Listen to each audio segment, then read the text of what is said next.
Hey, welcome to our Cisco Secure Public Places demo at ISC West in Vegas. So this is a solution that's mainly targeted at K-12 schools, and we're looking at things like tying these different Cisco systems together, like Call Manager, Jabber, Informacast, that's a third party one that's tightly coupled with Call Manager, tying that together with VSM and try to make the video more of a real-time have more operational value rather than a forensic tool that you look at after the fact. So let's look at a couple of use cases we have here. So first, imagine a school, most of the doors are locked during the day, and maybe they'll funnel all the visitors to the front door. Okay, so a front door visitor comes to the door, they press this button on the Helios 2N door intercom, and now when I press this button, the phone is going to ring here on the receptionist desk or principal. And also, in case I'm not at my desk, my Jabber client's also going to ring. Okay, so let's press the button here. Okay. Notice we're ringing here on our Jabber client in case we're remote. We're also ringing at our desk phone here. So let's answer the phone. Okay. So notice that we can see the visitor at the front door. We can see the video from them. And also, it's important to note this same front door intercom is also integrated into VSOM. And so we can view that along with any of our stationary camera feeds from around the school. Okay, so let's go back to the reception desk here.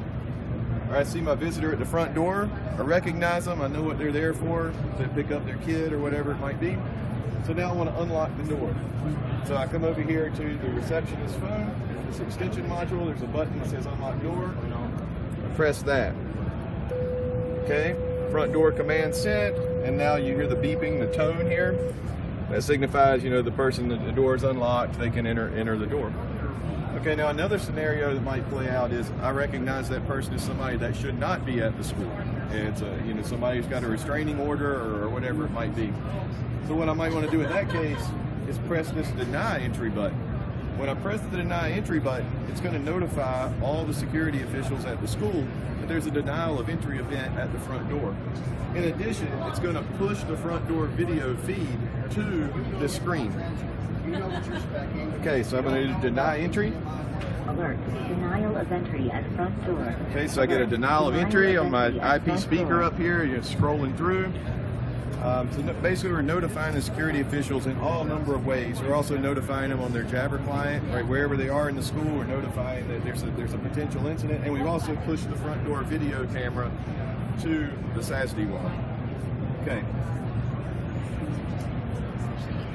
Now in addition, another nice feature we do is we keep an email log here. So every front door visitor, every time they press the button on the Helios front door intercom, we take a snapshot. We take a snapshot of them, and it goes to this email log. And so over the course of time, you basically end up with a log that has all your front door visitors, when they arrived, who they are, snapshot. Also in that file, in that email account, we have any alert that happens at the school, whether it's a request for assistance or an all clear notification or a denial of entry at the front door. That all gets logged into that email account for forensic purposes. Okay. Another use case we have involves, a teacher asking for assistance, requesting help. It could be, there's a fight in the classroom. It could be something as day-to-day as somebody that's allergic to bees gets stung by a bee, right? I need help, basically. Okay, it doesn't always have to be, an armed gunman or an active shooter or something like that. This has day-to-day application as well. Okay, so here we've got the administrator phone. This is kind of the setup that your principal, your SRO, your receptionist, they're going to have this kind of setup. This is like their functional role, this part of the demo. Here we've got, this is like a classroom. Okay, so let's say this is in the teacher's phone. Now they've already are in the teacher's classroom, so they already have the Cisco phone in their classroom. So it's free to them to add this soft button that says assistance request. Now when I press that button, I'm going to create a dynamic message to all the security people that tell me which campus, which building, which floor, which camera name is the closest camera, what room number needs help. I'm also going to push the nearest video camera we have to the wall.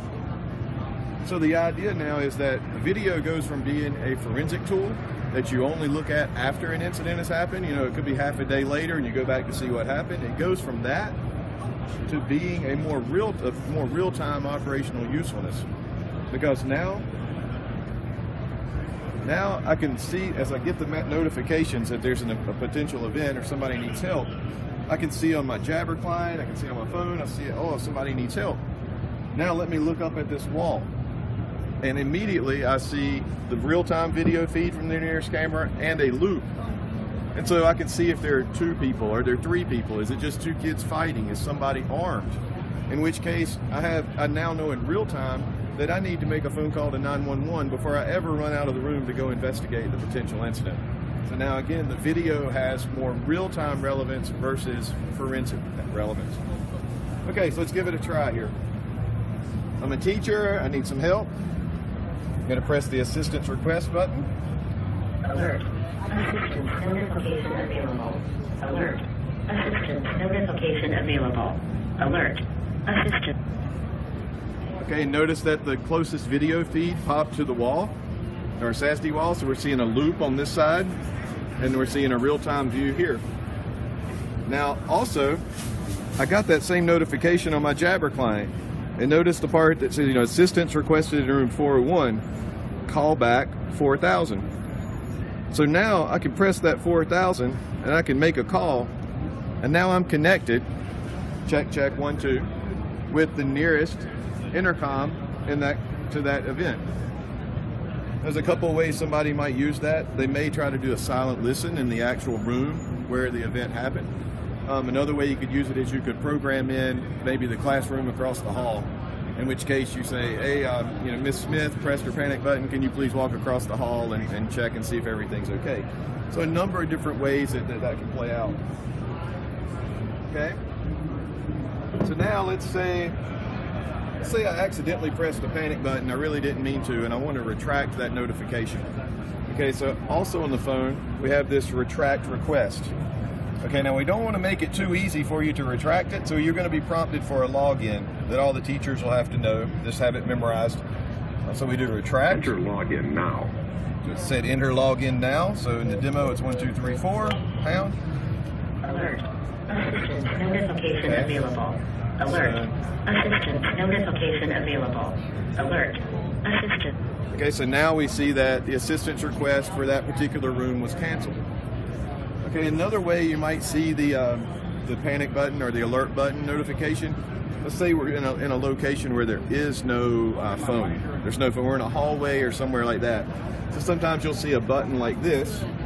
This is basically a standalone SIP endpoint, and it does nothing but when I press the button, it's making a phone call, and we trigger on that to do some things.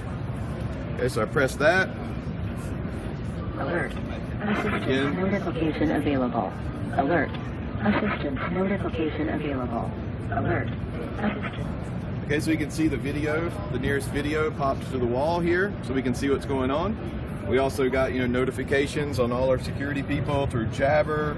We got it through Call Manager phone. We got it through audio on the IP speaker.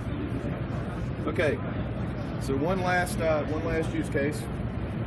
Let's say somebody on the security team at the school, they go to investigate the incident. And maybe there's 5 or 6 people in what we call the security group. So one of them goes to investigate the incident, and now I see that everything's okay. There's no problem, the problem's been resolved. I want to let the other people on the security team know that the problem has been resolved. So over here, I have an all clear button. Now this all clear button is actually just a speed dial. So if I'm out with my Jabber client, for instance, I'm remote, I'm not at my desk, I can dial this phone number and it'll also do the same thing that's going to happen when I press this button here. Okay, so this button's really just a speed dial for a phone number. Okay, so I press the all clear button. Enter login now. It wants my login because we don't want anybody to be able to call off the alert. So 1, 2, 3, 4. Okay. Security event, all clear. Security event, all clear. Security event. Okay, so now everybody, the 5 or 6 people in the security group, now they all know that everything was okay. So I mean, what you can see, what we've done here is we've tried to automate some of the workflow around security events at a school. and tie in a lot of pieces of Cisco technology and a couple of partner pieces as well.